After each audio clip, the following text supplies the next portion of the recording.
ஒரு ஊர்ல ஜானவின்னு ஒரு சிறுமி இருந்தா. அவ அம்மா கிட்ட பசி எடுக்குது அப்படின்னு கேட்டா. அவ அம்மா உப்புமா செஞ்சு கொடுத்தாங்க.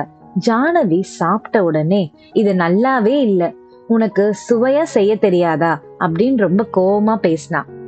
அப்ப அவ பாட்டி பழங்கள் கொண்டு வந்து, அத விடு ஜானவி, நீ இந்த பழங்களை சாப்பிடு அப்படின்னு கொடுத்தாங்க.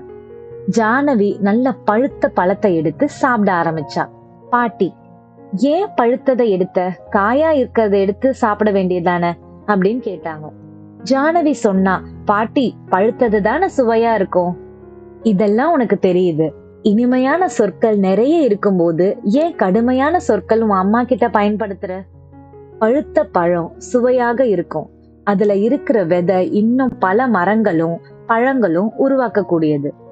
அது போல இனிய சொற்கள் நல்ல எண்ணங்களையும் உறவுகளையும் வளர்க்கும். ஆனா இந்த கடுமையான சொற்கள் அது பச்சை காய் மாதிரி, அது சுவைக்கவும் நல்லா இருக்காது, அதோட முதிராத விதைகளும் பயன் தராது அப்படின்னு சொன்னாங்க.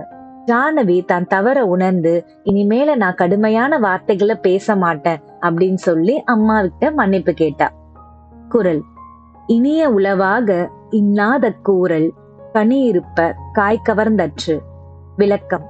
இனிமையாக பேச முடியும் போது கடுமையாக பேசக்கூடாது. நல்ல சொற்களை விட கடுமையான சொற்களை பேசுவது பழுத்த கனியை விட்டுவிட்டு காயை சாப்பிடுவது போல் ஆகும்.